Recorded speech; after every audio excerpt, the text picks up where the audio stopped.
La fois dernière, nous étions arrêtés sur le fondement même du fait qu'Akadosh Baruch Hu n'a pas dévoilé en temps voulu les secrets de la Torah, car les secrets de la Torah, c'est la clé de la délivrance. J'explique encore une fois, je répète ce que nous avons dit, pas parce que nous ouvrons des livres secrets, mais parce que les secrets de la Torah enseignent une vision complète de la situation dans laquelle nous sommes.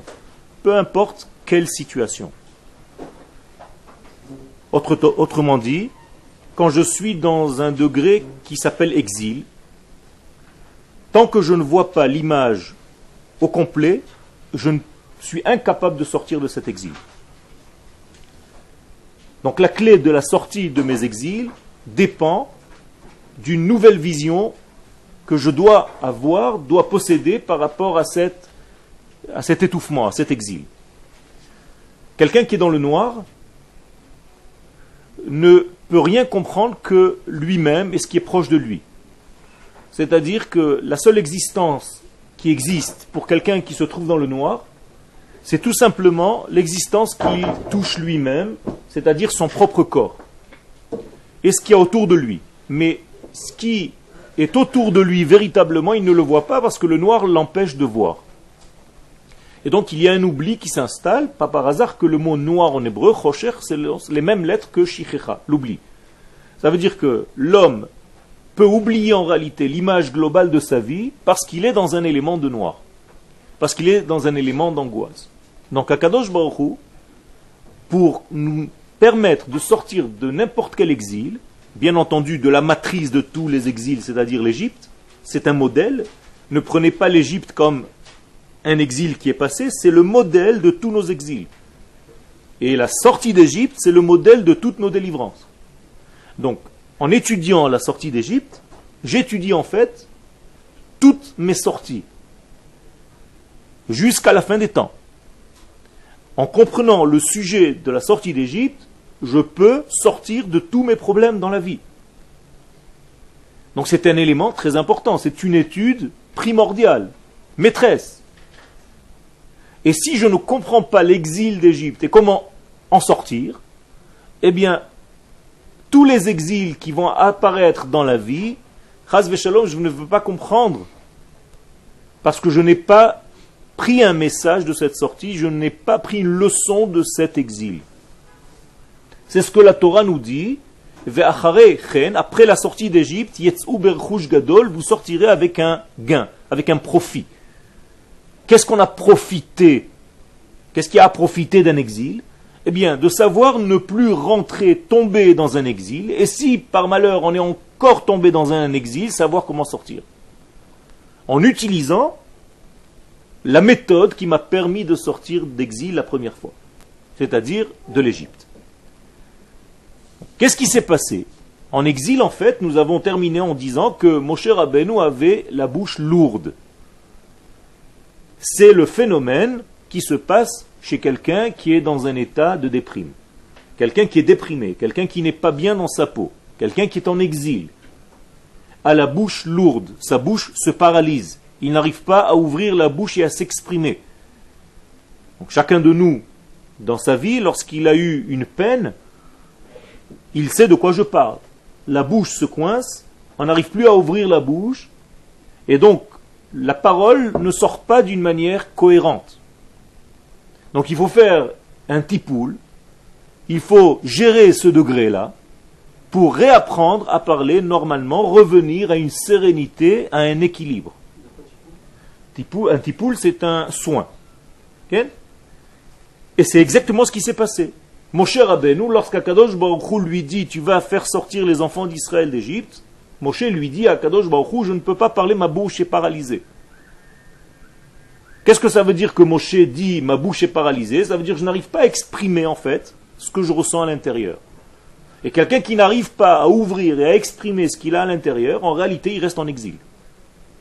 Donc on va aider Moshe, on va lui offrir une bouche en attendant qu'il retrouve la sienne. Qui va être la bouche de Moshe? Son frère, Aaron. D'ailleurs, Dieu lui dit clairement dans le texte, Vehu yihye lecha lepe. C'est lui qui va être ta bouche. Donc, on va donner une bouche, en fait, qui va ne pas être celle de Moshe en attendant, jusqu'à ce que Moshe réapprenne à parler, à s'exprimer, Moshe représentant bien entendu tout l'ensemble d'Israël. Et donc, nos états d'âme sont des états qui étouffent notre personnalité. Et il faut, au contraire, qu'à ce moment-là, exprimer la véritable personnalité, la véritable identité qui est en nous. Donc je reprends dans le texte, Ulam be'ikveta de Meshicha, au moment des talons du Mashiach, c'est-à-dire lorsqu'on sera très proche de l'avènement messianique. Besha'a she'omedet li'itgalot lashon limudim ve'sfat hakodesh tashuv letria. Notre langage de la langue sainte, c'est-à-dire l'hébreu, va revenir comme la résurrection des morts. Donc le Rav est en train de nous dire, l'une des expressions de la Géoula complète, c'est tout simplement la renaissance du langage hébraïque. Lorsque le peuple d'Israël reparlera encore une fois l'hébreu, qu'il arrêtera de parler et d'étudier dans des langues étrangères à sa culture. Ce que nous sommes en train de faire à l'instant où je vous parle. Ça veut dire, lorsque vous serez capable d'entendre un cours en hébreu complètement, alors vous serez soigné. Tant que l'hébreu n'est pas encore faisant partie intime de votre compréhension, c'est qu'il y a encore un décalage, et donc il faut réapprendre ce langage. C'est comme si nous étions, comme Moshe, paralysés de la bouche, tant que l'hébreu n'est pas encore la langue naturelle de notre corps. Il faut que vous rêviez en hébreu, il faut que vous parliez en hébreu, il faut que l'hébreu devienne tellement profonde, faisant partie de votre intimité, de votre identité, et pas seulement au niveau individuel, mais au niveau de toute notre nation. C'est-à-dire que l'hébreu va revivre, c'est ce qui se passe depuis 63 ans, Baruch Hashem, et ça va très vite, cette langue est revenue de la mort vers la vie. Donc, c'est pas très grave. Le Lashon HaKodesh, même s'il est un tout petit peu plus différent de l'hébreu que nous parlons aujourd'hui, malgré ça, un Israélien qui ouvre une Gemara ou une Mishnah ou la Torah, il comprend beaucoup plus que quelqu'un qui n'a pas étudié l'hébreu. On est loin, loin, loin. Ça veut dire que c'est pas très loin le langage d'aujourd'hui du langage premier de la Torah. Donc, Vesfat HaKodesh tashuv letria. Donc, le langage du Saint béni soit-il va revenir à la vie, car c'est le langage de Dieu. Tidbatel kvedut hape ve'alashon. Donc, on va perdre la lourdeur de notre bouche. On va devenir plus léger. Au lieu de traduire chaque chose, on va tout simplement parler dans le code initial que la Torah a été donnée. Kadosh Baruch Hu n'a pas donné la Torah en français, ni en anglais, ni en espagnol. Il a parlé en hébreu pour créer le monde. Baruch she'amar, en Lashon HaKodesh, Yehi Or. Il n'a pas dit que la lumière soit. Il a dit Yehi Or. Avec ces lettres-là. Ça veut dire que les lettres de l'hébreu sont les lettres de la création du monde. Avec la combinaison que je viens de dire. Yehi Or. Essayez d'arriver à l'heure, s'il vous plaît. עד שכל המחשבות ההגיוניות היותר עמוקים יבואו לידי ביטוי באותיות ברורות וסגנון קל. Jusqu'à ce que tout soit clair dans nos pensées les plus cartésiennes, les plus profondes, qu'elles soient pensées en hébreu. Qu'elles soient pensées pas seulement dans le langage hébraïque, mais ce langage cache en réalité le divin. Vous comprenez qu'un langage, c'est le reflet de celui qui l'a dit. Quand on parle en français, le français, la langue française, est un reflet de la nation française. À l'intérieur de ce langage, je peux décoder, je peux connaître la nation. Donc la même chose, si je parle en hébreu, l'hébreu qui est la langue du béni soit-il, du saint béni soit-il, Donc en parlant l'hébreu, c'est pas que je parle seulement dans un langage hébraïque. Je me connecte avec la nature de celui qui a inventé cette langue, c'est-à-dire Dieu lui-même. Donc quand vous parlez l'hébreu, même si ce n'est pas de l'étude de la Torah, vous étudiez la Torah. Seulement les lettres, la vision des lettres, nous disent les sages dans la Gemara, Otiot Markimot. En regardant les lettres hébraïques, on devient sage. Okay? Ça veut dire que d'une manière naturelle, un enfant qui parle le langage du Saint, béni soit-il, c'est-à-dire la langue hébraïque, est intuitivement collé, lié à Kadosh Baruch Hu, beaucoup plus que quelqu'un qui ne parle pas cette langue. Parce que son identité est une identité qui développe le côté divin de la chose. Tout à fait. Tout à fait. On peut utiliser ça après dans différentes manières, même négatives, mais au départ, on a quelque chose de très fort. On a une arme dans la bouche. C'est-à-dire que ce n'est pas n'importe quel langage. C'est le langage avec lequel le monde fut créé. Et si moi je suis assez propre et que je réutilise ce langage, je peux, à mon niveau, créer des situations. C'est pour ça qu'un tzaddik décrète quelque chose en hébreu et Akadosh Baruch Hu fait en sorte que cette chose que le tzaddik a voulu se réalise.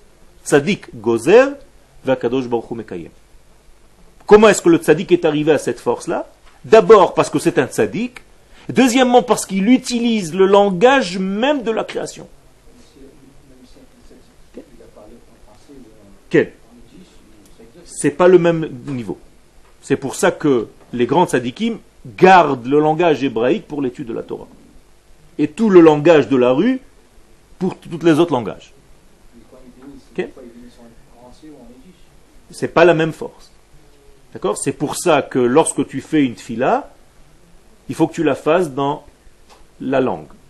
C'est pour ça que ta tfila, ta amida, tu la fais en hébreu. Même si ça a une portée, les autres langages, mais pas la même portée que ce langage. Tous les autres langages sont des inventions humaines, alors que le langage hébraïque est une invention divine. C'est une création divine. Ce n'est pas des hommes qui se sont réunis pour créer une langue. Comprenez bien. Okay.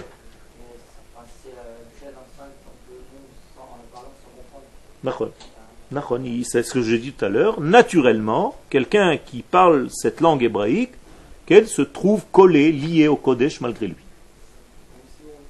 Même si tu lis quelque chose. C'est pour ça qu'il y a des halachot. Est-ce qu'on a le droit même de rentrer un journal dans les toilettes? Parce que les lettres sont en hébreu. Okay. Ce sont des discussions rabbiniques. Okay.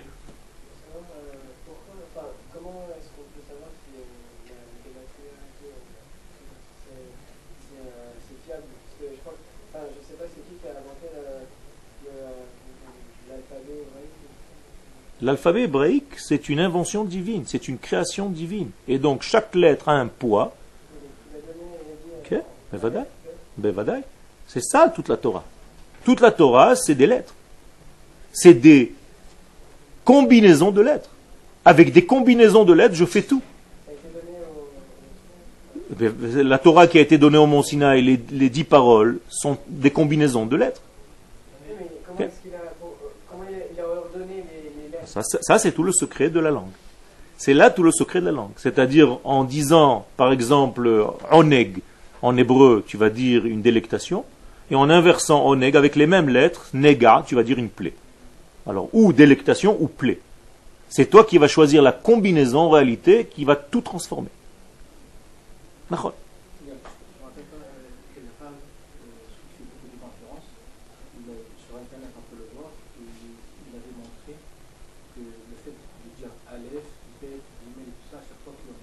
Ça se dessine. Okay. C'est un ami à moi qui a inventé une machine qui, en exprimant en hébreu le mot se reflète sur un écran. C'est-à-dire la lettre même qu'il dit se reflète sur un écran. Une image de la lettre. Extraordinaire. Okay. Ça veut dire qu'il y a ici une existence très très intime et chaque lettre, bien entendu, n'est pas une seule lettre. Puisque si vous prenez le Aleph est composé de 3 lettres. Un Yud, un Vav et encore un Yud. Ou alors un Yud, un Vav et un Dalet. Ça dépend, on peut écrire de plusieurs manières.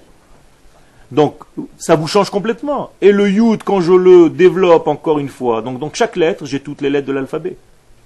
Puisque le Yud se dit Yud, donc Yud, je le dis, donc je l'ouvre, Yud, Vav, Dalet. Comment écrire Yud? Yud. Yud, Vav, Dalet, c'est déjà 3 lettres. Et en ouvrant chacune des 3 lettres, j'ai encore 3 lettres pour chacune. C'est infini, c'est quelque chose de secret. Et c'est pour ça que chaque lettre a un poids, qu'on appelle sa gematria. Et c'est avec le poids des lettres qu'on peut mesurer en fait certaines valeurs de cette lettre. Tout ça, c'est une sagesse divine qui a été donnée. C'est ça l'étude de la Torah, c'est l'étude des lettres. Donc quand vous faites un ulpan, vous étudiez la Torah.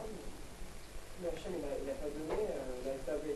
Vous voyez qu'il n'a pas donné l'alphabet 1, 2, 3, 4, 5. Il a donné... Alors comment c'est que c'est bref Parce que c'est pas une question de déduire. Le langage avec lequel Akadosh Baruch Hu s'est exprimé, quand tu auras des enfants, tu crois que tu vas leur apprendre l'alphabet, tu vas commencer à leur parler avant de leur apprendre l'alphabet. Donc ils auront déjà 10 ans, et quand il aura 10 ans, tu vas commencer à lui faire la liste. Mais il sait déjà parler. On est d'accord? Mais Akadosh Baruch Hu nous a parlé avant de nous enseigner 1, 2, 3, 4, 5. C'est-à-dire, le premier langage de Dieu avec nous, c'est un langage hébraïque. Après, tu nous apprends l'ordre des lettres et comment elles se décomposent, comment elles se composent. Et celui qui connaît le secret des lettres peut créer des choses. Comme Betzalel, qui était à l'ombre de Dieu, Betzel-El, tout en hébreu c'est codifié. Donc, Yada Betzalel, Aya Yodea Letzaref Otiyot Shenivreu Baem Shamayim Va'aretz. Betzalel savait combiner les lettres avec lesquelles le monde a été créé. Donc, Betzalel a créé un petit monde, ça s'appelle le Mishkan. C'est un monde en miniature. D'accord? Alors, revenons à notre degré. Lorsque l'homme d'Israël est en exil, sans langage est en exil. Donc il parle d'autres langues. C'est étranger à lui. Comment on dit un langage étranger en hébreu? Lo'azi. Lashon la'az. Vous avez déjà entendu? Lashon avodazara. Ça veut dire c'est un langage étranger au culte d'Akadosh Baruch Hu. Hachekol amachshavot ve'agioniot ayoter amukim yavo li'idei bituy be'otiot brurot. Donc lorsqu'on réintégrera les lettres, les mots, le secret du langage de Dieu, eh bien, on va être complètement besignon kal, tout va devenir beaucoup plus léger. C'est lourd de devoir traduire des mots pour se casser les dents sans arrêt pour essayer de traduire dans un autre langage. Parce que si je traduis tout ce que je suis en train de dire maintenant en français ou dans une autre langue, peu importe, je trahis. Je trahis le langage hébraïque. Traduire, c'est trahir. Automatiquement, parce que je donne déjà une certaine direction, alors que l'hébreu est tellement riche que je ne peux pas traduire Bereshit bara Elohim par le commencement. Okay? Parce que Bereshit ne veut pas dire commencement. Commencement en hébreu, c'est Barishona.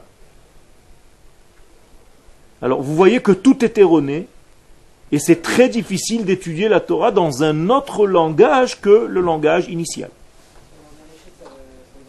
Alors, Bereshit, c'est déjà un nom qui doit s'associer à quelque chose. C'est-à-dire, si tu parlais l'hébreu, tu aurais pu comprendre qu'il y a un kesher entre le taf et le mot qui vient après. Par exemple, Bereshit Habria. Ça, j'aurais pu le dire. Il y a une smichut. Mais Bereshit Bara, ça veut rien dire, c'est pas de l'hébreu. On ne peut pas parler comme ça. Autrement dit, je suis obligé de conclure, si je connais l'hébreu, que Bereshit, c'est le nom de quelqu'un. Et c'est le nom de qui? Nous dit Rashi tout de suite. C'est Israël, qui s'appelle Réchit. Ou la Torah qui s'appelle Réchit. Et là, tu développes, tu comprends complètement différemment la Torah. Okay? Pour le Réchit. Ou à l'intérieur du temps Réchit, B, qui introduit une notion de temps. Vous comprenez, c'est très complexe. Ce n'est pas des traductions simples. Et une fois que tu as compris ce secret-là, c'est en réalité ça la sortie d'exil, eh bien tu dois les farsemam berabim, tu dois les diffuser, les publier, les farser. C'est-à-dire, comme le pirsum hanes, là nous avons un pirsum du langage. Autrement dit, il faut faire passer ce message que je suis en train de vous dire.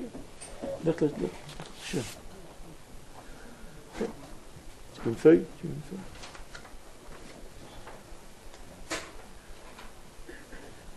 Et donc, il faut ouvrir la bouche dans notre langage, le vrai.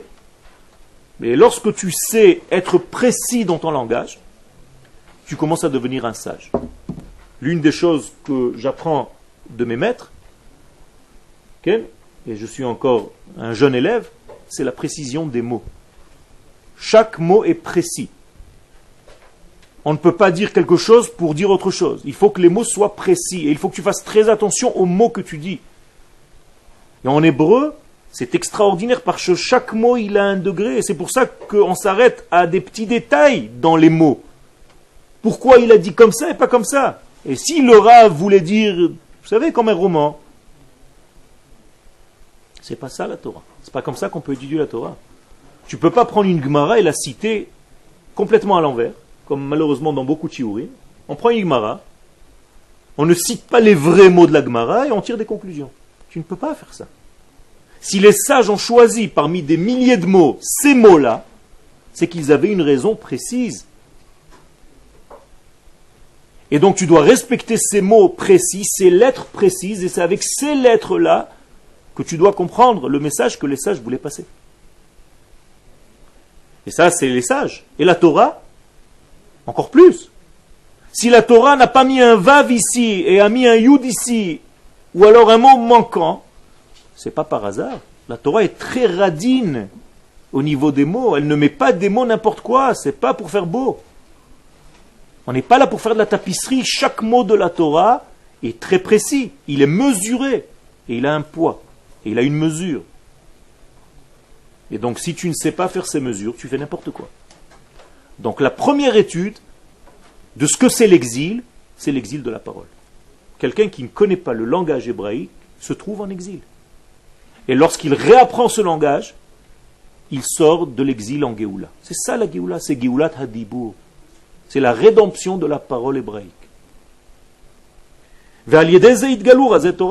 Une fois que tu comprends ce secret-là, eh bien tu comprends tous les secrets.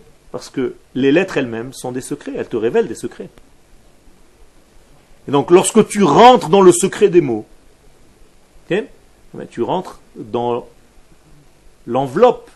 Mais à l'intérieur de cette enveloppe, il y a un trésor. Comment on dit un mot en hébreu? Mila ou Teva. Qu'est-ce que c'est Teva? L'arche. Tevat Noach, l'arche de Noé. Alors qu'est-ce que c'est rentrer dans la Teva? Rentrer dans les mots. Comprenez?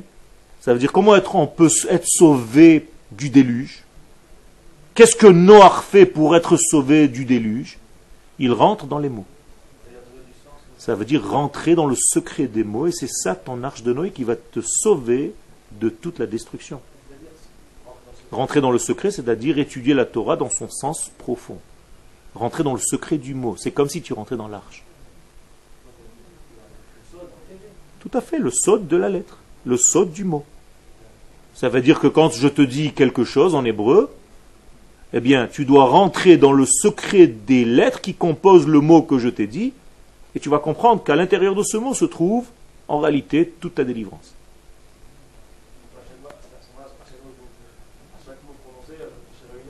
C'est exactement ce qu'on fait pendant l'étude. Tu n'as jamais vu des Talmidei Chachamim, pendant 1h30, discutent pourquoi le Rav a dit comme ça et pas comme ça.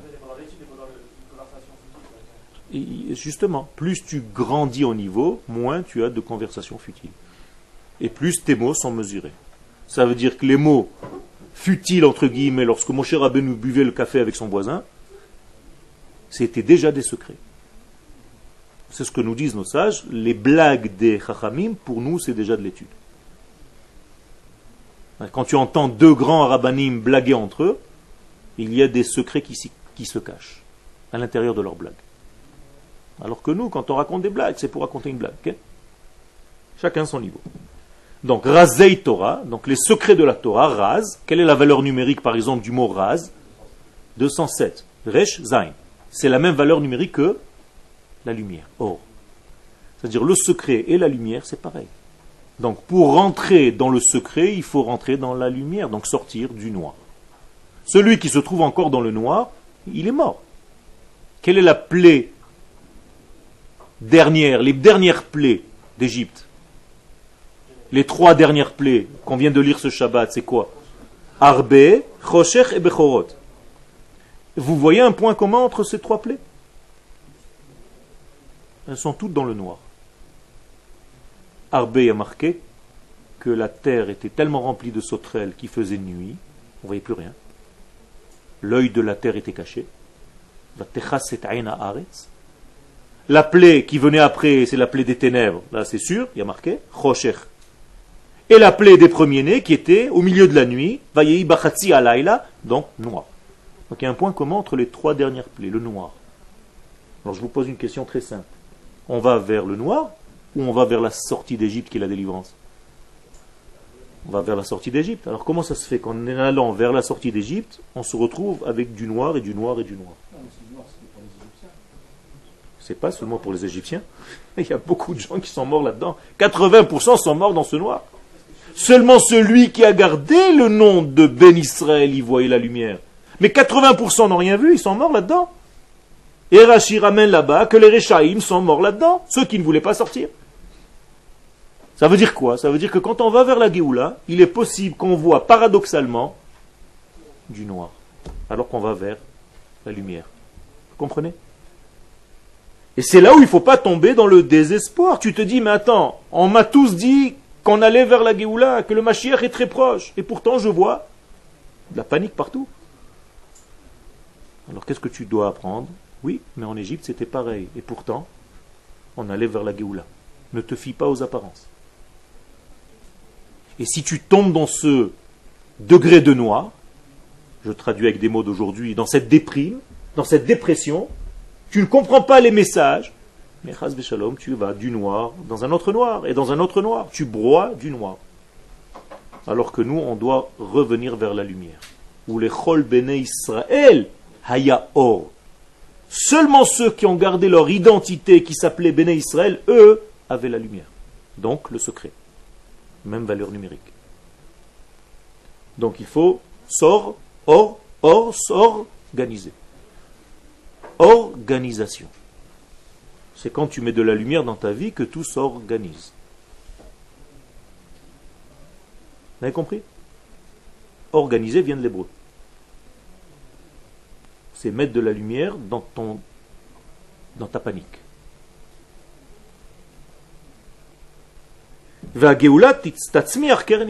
Et là, on rentre dans la Géoula qui va faire pousser en réalité Keren. Qu'est-ce que c'est Keren?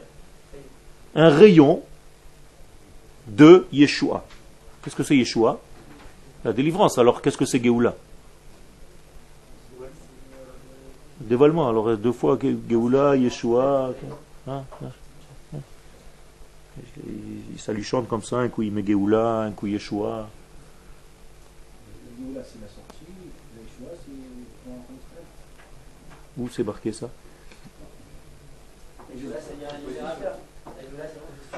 Utilisez des prières que vous connaissez. La Yeshua, elle appartient à qui? À Kadosh Baruch Hu. Non. Non, c'est à lui. C'est-à-dire c'est lui qui doit sortir de son exil. Non, la Géoula c'est à nous. D'ailleurs, quand on prie, on dit Liishuatra kivinu vetsipinu kolayom. C'est-à-dire, dans la Hamida que vous faites, regardez combien ça nous manque. Le langage hébraïque, ça veut dire on ne comprend même pas ce qu'on dit depuis qu'on est né. Ki liishuatra kivinu vetsipinu kolayom. Vous le dites dans la Hamida? Vous le dites. Qu'est-ce que ça veut dire? Traduction littérale. On attend Kadosh Baruch Hu ta délivrance. Et sa délivrance à lui, elle s'appelle Yeshua. Mais quand je veux que Dieu me sauve à moi, qu'est-ce que je lui dis? Go'alenu Hashem venigael. Baruch ata Hashem, Gaal, Israël. Nachon. Nachon. Non. Non. C'est pour lui. Tout le Kaddish, il est pour lui. Idgadal ve'idkadash. Ça, c'est après. Une fois que lui va être délivré, si Dieu est délivré de son exil, nous, automatiquement, on va être délivrés. Mais tout le Kaddish, c'est une prière pour qui? Pour que son nom se dévoile. Pour que son nom grandisse. Écoute ce que tu dis. Itgadal, Vitkadash, Sheme, Rabba. C'est pas une prière pour les morts. C'est une prière pour agrandir le nom de Dieu. Ça veut dire que tant que le nom de Dieu est petit, donc Dieu est en exil, eh bien nous on est exilés aussi. Regardez jusqu'où on va maintenant. Ça veut dire qu'en réalité, qui est en exil? Dieu. Et il faut sortir de son exil. Comment s'appelle sa délivrance? Yeshua. Et s'il y a une Yeshua, alors nous avons une Géoula. Vous avez compris? Ça veut dire que le premier à sortir d'exil, c'est lui-même. Et une fois que lui est sorti de son exil, vous allez me dire, mais comment il est en exil? Qu'est-ce que ça veut dire qu'il est en exil? Posez-moi la question. Qu'est-ce que ça veut dire qu'il est en exil? Alors pourquoi pourquoi on dit pourquoi on prie? En quoi il est exilé? Pourquoi on dit? On attend ta délivrance à Kadosh Baruch Hu, ta délivrance à toi. L'Ishuatra. Quand nous on est en exil, lui il doit Il a fait ma haute. Ça veut dire que l'exil de Dieu passe par notre exil à nous. Mais c'est Dieu qui est en prison. Autrement dit, quand tu as fait ton alia, qu'est-ce que tu as fait? Tu as libéré Dieu. Une parcelle de Dieu. Nachon. Nachon. Ça veut dire quand les enfants d'Israël rentrent de leur exil et reviennent sur leur terre, qu'est-ce qu'ils libèrent en réalité? Le divin. Et lorsque le peuple d'Israël se retrouvera dans sa majorité ici, eh bien Dieu est sorti de sa prison. Ça c'est encore une étape. C'est pas seulement le Beth Amikdash. Il y a des étapes. Ah, il y a fait mode. Il y a une Yeshua d'abord et après il y a une Géoula. Et d'ailleurs, ce que je suis en train de te dire, c'est marqué dans le verset. Veshav Hashem et Shevutra. Ça veut dire Dieu va sortir grâce à ta sortie. Donc quand tu sors, tu libères Dieu. Donc on ne sait pas exactement qui est avant qui. Vous comprenez? C'était juste un petit exercice pour vous faire comprendre qu'on dit des mots sans comprendre. Yeshua, Géoula. Il faut faire attention. Et dans tous ces degrés-là, il y a des secrets, bien entendu. Je ne suis pas rentré là, j'ai rien fait. On est juste en train de caresser les mots. On n'a même pas rentré dedans. Okay? Donc dans tout le mot Gaal et dans tout le mot Yesha, 3 lettres de racine, Yud Shin Ain pour Yeshua, Gimel Aleph Lamet pour Géoula. Si vous savez rentrer, pénétrer à l'intérieur de ces 3 lettres ici et de ces 3 lettres ici, vous comprenez tout le secret de l'exil.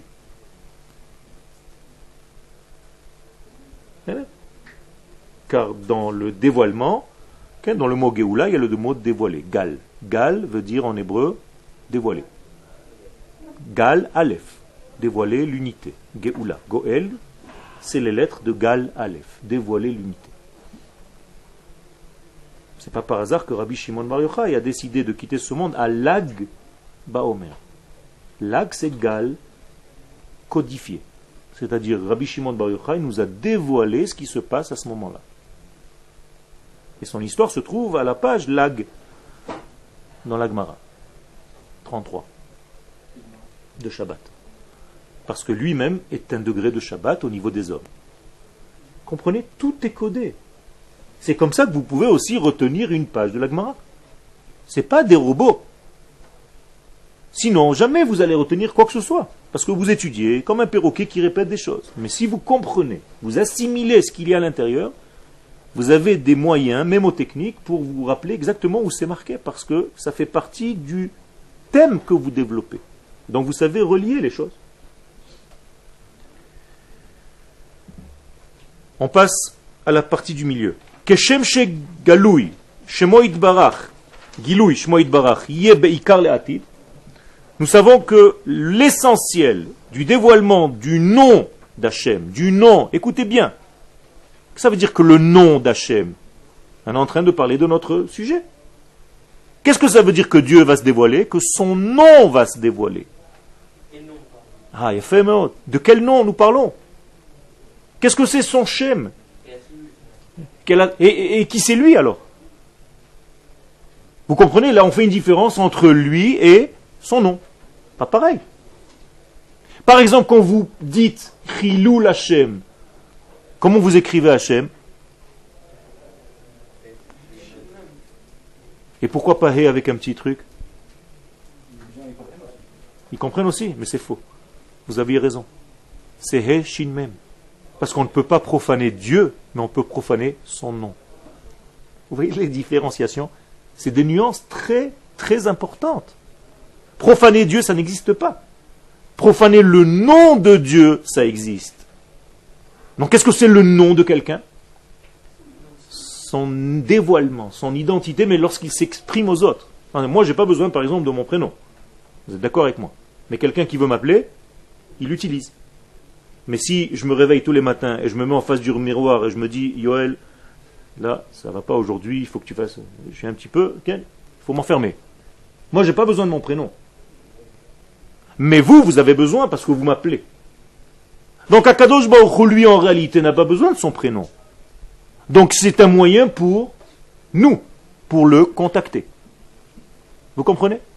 Donc si je connais son nom, les 4 lettres de son nom, le tétragramme, qui est le nom principal, je peux toucher quelque chose de ce qu'il veut me dire. Je rentre en contact avec lui. Et si je ne connais pas le secret des noms, le secret des lettres, oui, bien sûr, c'est lui qui nous donne son nom pour qu'on puisse faire le pas de revenir vers lui. D'ailleurs, un enfant qui commence à lire, je pense que vous-même aussi, la première fois que vous avez vu ce nom, vous avez eu envie de dire Yé, oh, hein? Pourquoi on vous dit non, non, non, non, non, non, oh! Le pauvre, le bébé, il ne comprend pas. Alors on voit un nom et on dit un autre. On dit Adom, alors qu'on voit Yudke, Vavke. Qu'est-ce qui se passe là-dedans? Hein? Encore une fois, d'abord il est ponctué de 10 ponctuations différentes qui correspondent aux 10 sphères. Mais c'est encore un autre sujet. C'est déjà de la Kabbalah. Oui? Il est 10 ponctuations différentes. Okay. Le nom, il sert à faire le lien avec, donc ça veut dire à s'occuper de la partie avec laquelle je suis en train de... Par exemple, quelqu'un qui me donne du bien, comment je vais l'appeler? Le bon. Celui qui est bon avec moi. D'accord? Mais c'est exactement la même chose. Dieu, avec ces 4 lettres-là, il fait vivre le monde. Exactement. Sur le monde, sur la vie. D'ailleurs, on dit faire vivre quelqu'un, comment on dit? Les havot. Les havot. Havaya. Havaya, c'est l'existence, on est d'accord. Havaya, lihiot. Être. Donc c'est tout ça, c'est le nom de Yudke Vavke. Ça s'appelle Shem Havaya. Le nom de l'existence. Le nom de l'être. Tout à fait. Il n'est pas encore dévoilé dans notre monde, mais à la fin des temps, on va le prononcer tel qu'on le voit. Ça veut dire qu'il y a encore un décalage. Bien compris. Donc, à la fin des temps, on va commencer à comprendre, à nous relier aux lettres. Venigla kevod Hashem veraou kol basar yartav ki pi Hashem diber. Et toute chair verra, écoutez bien, toute chair verra. On ne peut pas dire toute personne. Pourquoi toute chair? Même notre chair, qui est la partie la plus basse, va comprendre des secrets qui sont très élevés. Vous comprenez maintenant les détails? Chaque mot est important. Qui pi Hashem diber. On va comprendre quoi? Que c'est la bouche d'Hachem qui a parlé. Autrement dit, c'est le langage du divin qui est en train de parler. Comment est-ce qu'on va voir ça? Eh bien, en regardant notre pays se développer. Quand je vois mon pays se développer, je regarde à travers les fenêtres, je me dis, Akadosh Baruch Hu a parlé. Tout ce qu'il a dit, il est en train de le réaliser. Ce sont des prophéties, là. Tout ça, c'est une prophétie. Vous croyez que c'est une ville? C'est une prophétie, ce n'est pas une ville.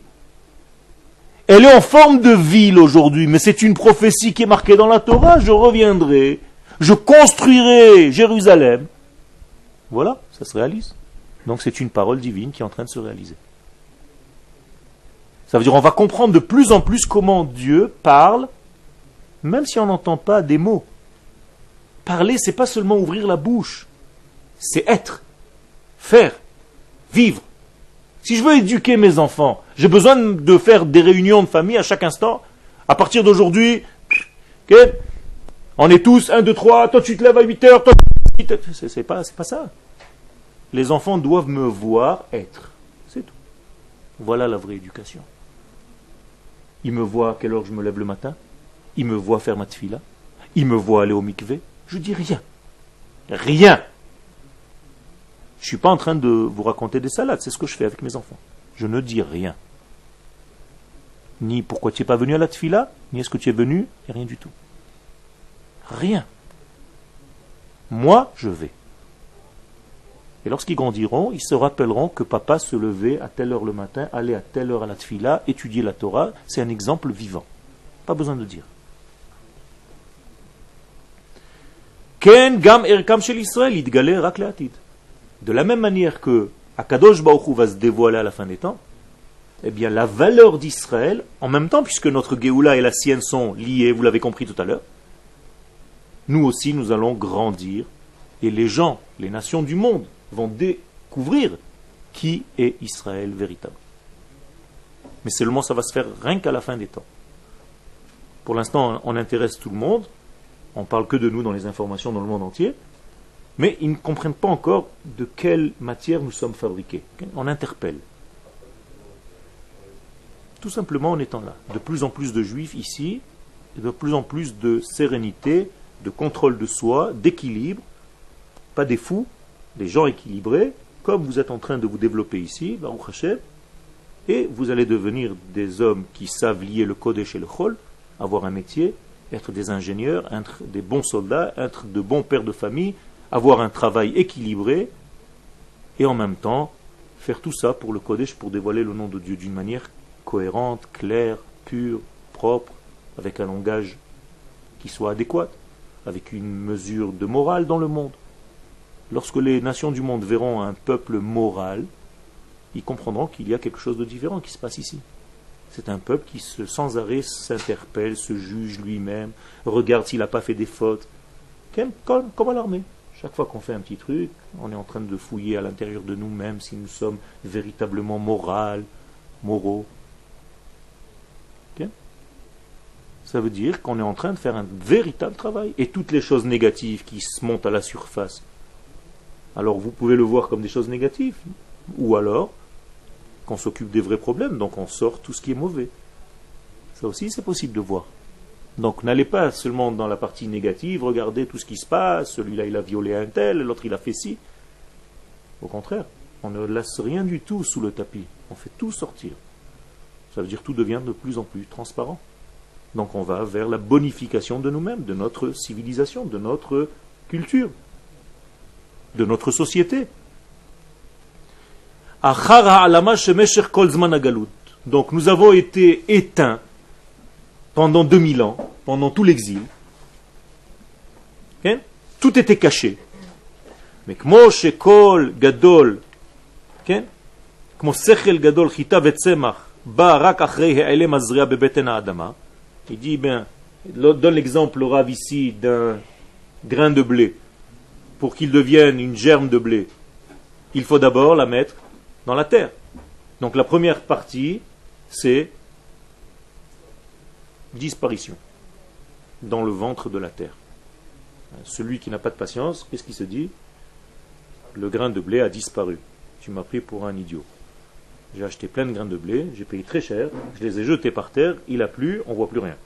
Tout a disparu. J'ai perdu mon fric, rends-moi mon argent.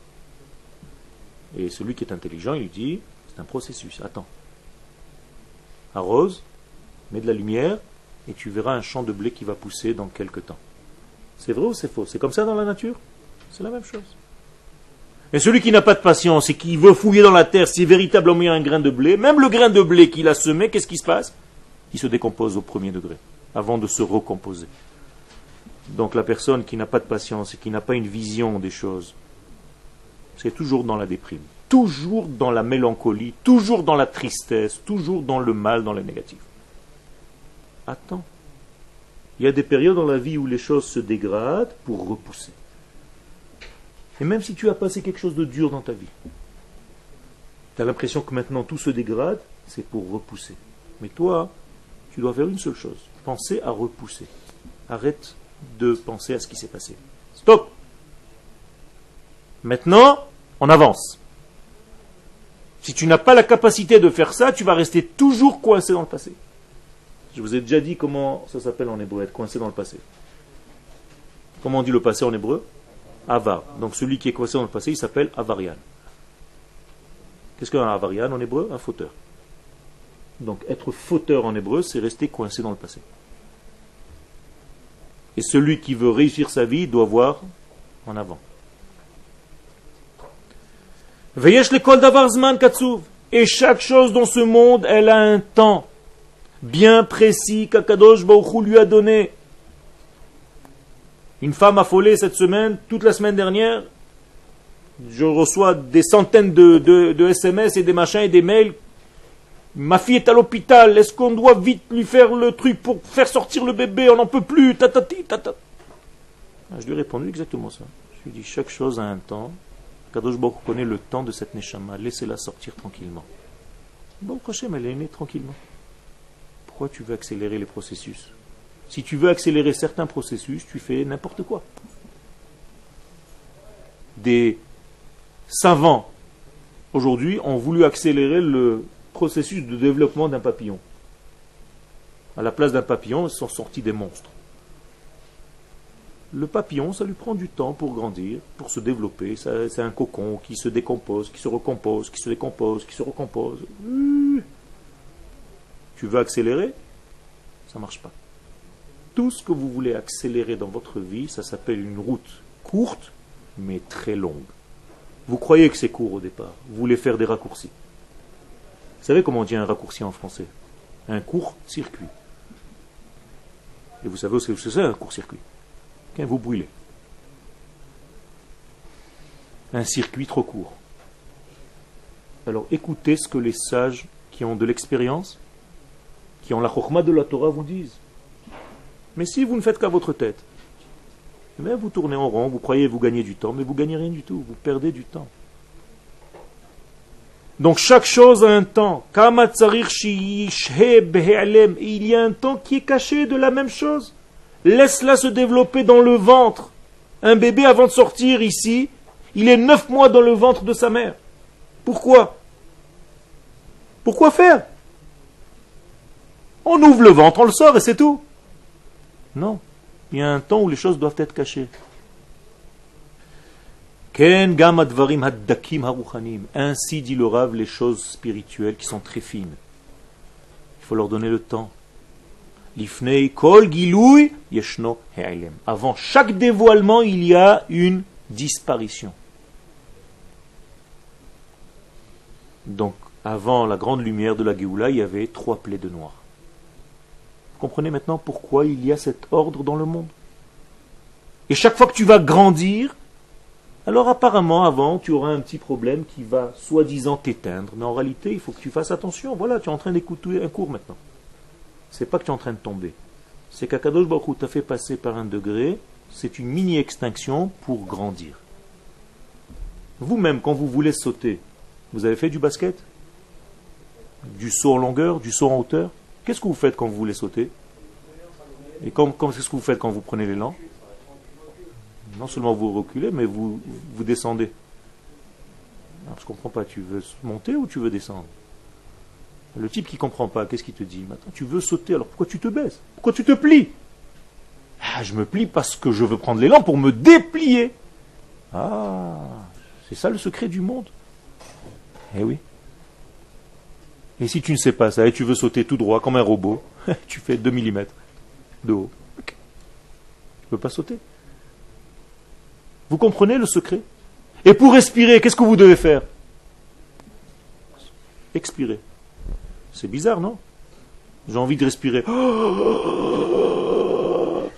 C'est fini, je vais mourir, non?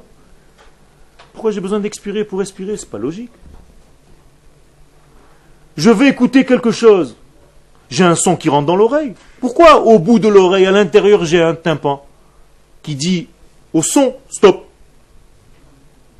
Pas habitué, j'ai pas besoin, je prends un coton-tige, je fais un trou, et tous les sons rentrent. Il n'y a rien du tout qui rentre. Justement parce qu'il y a un tympan qui dit non, stop, je reçois le son qui va rentrer.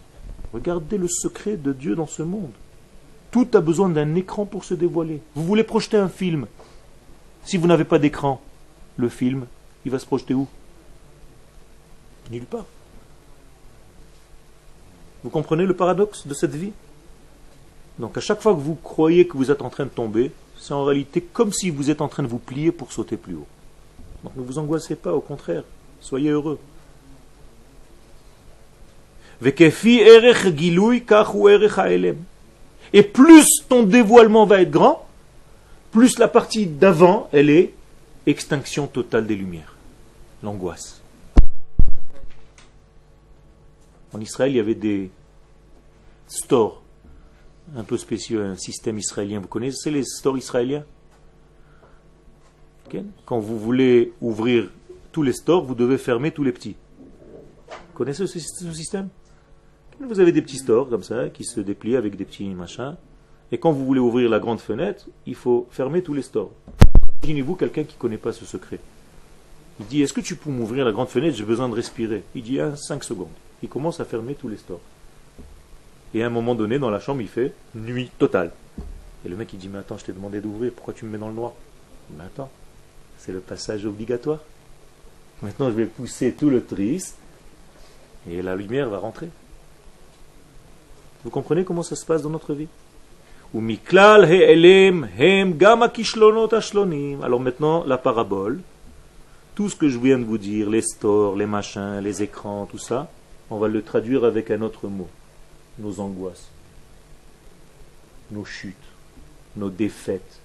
Chacun a fait quelque chose, ça a cassé la figure. Je me suis marié, j'ai divorcé. Oh, quelle catastrophe. La fin du monde. Pas du tout. C'est parce qu'il y a une grande lumière qui doit venir après. Avance. Arrête de rester dans ce passé. Tout ce qui tu as perturbé, tout ce qui t'a fait chuter, tu découvres après que Baruch Hashem, ta nouvelle vie est 10 fois plus grande, 100 fois plus grande que ce que tu aurais eu à avoir après, avec ça. Vehem atzmam poalim, donc ta propre chute, c'est ce qui va t'aider à pousser encore plus haut. Utilise ta chute pour grandir. Et tout ce qu'on te demande, c'est tout simplement de dévoiler ce qui est en toi. Alors on t'a rentré dans un petit système qui t'a enfermé à un moment donné dans ta vie, mais c'est pas pour t'enfermer, c'est pas pour te faire du mal, il n'y a pas de Dieu punisseur, on n'est pas chez les dieux père fouettard qui te frappent. Ça n'existe pas dans le judaïsme. Kadosh Baruch Hu veut que notre bien. Mais il nous donne le temps de nous développer dans chaque chose. Et avant une grande lumière, il y a un moment de noir qui est tout à fait normal parce qu'il prépare la grande lumière. Donc avant la Géoula, il y a des moments de difficulté et ceux qui savent ce secret ne dépriment pas, au contraire. Ils restent dans le processus et ils disent à Kadosh Baruch Hu, Baruch Hashem. Toda Rabba.